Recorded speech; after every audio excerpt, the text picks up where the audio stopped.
Bonsoir, ici la Nation debout. Le trafic de drogue, l'un des cancers de la France. Le trafic de drogue, ce n'est plus une affaire de cité ou de quartier sensible. C'est devenu une économie parallèle qui tient des villes entières, des mômes de 12 ans postés comme guetteurs, des mères de famille qui planquent la cam dans les poussettes, des retraités qui servent de nourrices ou de chauffeurs. La logistique, les hiérarchies, un réseau de drogue aujourd'hui, c'est une PME illégale avec ses chefs d'équipe, ses comptables, ses règles et ses sanctions. Un État dans l'État. Et ça paye. Très bien même. Entre 3 000 à 8 000 euros par mois pour les plus petits, en liquide, net d'impôts et de cotisations. Vous croyez que quelqu'un va lâcher ça pour un CDI au SMIC? Faut être sérieux. Personne ne quittera ce système si la sortie est moins rentable que le trafic. On parle souvent des quartiers, mais parlons chiffres. Il y a environ 550 quartiers prioritaires en France. 800 000 à 1 million de personnes y vivent, souvent exposées directement ou non à l'économie du deal. Les forces de l'ordre recensent entre 400 à 500 réseaux bien structurés.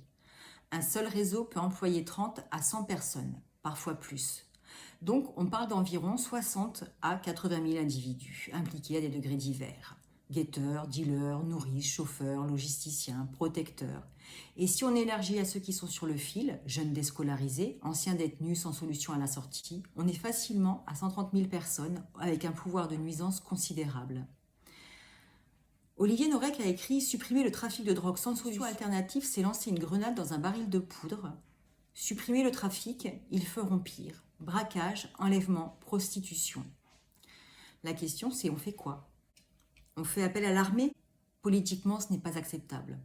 Enfin, pour les gilets jaunes, ça n'a gêné personne. Je ne vois rien qui soit à la fois crédible pour reprendre le terrain, soutenable économiquement, acceptable politiquement. Parce que réinsérer, oui, mais ça coûte quand même plus de 2 SMIC annuels, net. Souvent, pour des jeunes qui ont brûlé des bagnoles et foutu la trouille à tout le quartier.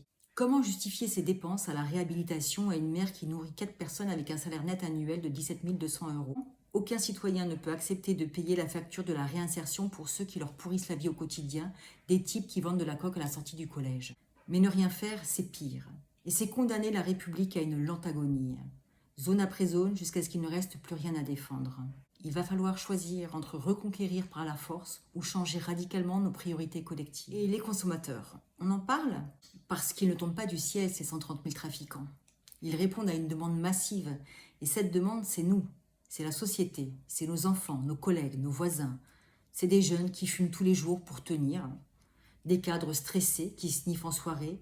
Des ados qui dealent pour s'acheter des fringues. Et des familles qui ferment les yeux parce que tout le monde le fait. Ce système ne tourne pas tout seul. Il tourne parce qu'on le fait tourner. Alors oui, il faudra aussi regarder cette consommation en face. Pas juste la punir, pas juste la médicaliser, mais se poser les vraies questions. Pourquoi on a besoin de fuir à ce point? Pourquoi le vide est devenu tel que la drogue est une issue normale? Tant qu'on ne s'attaquera pas à ça, le trafic continuera d'exister.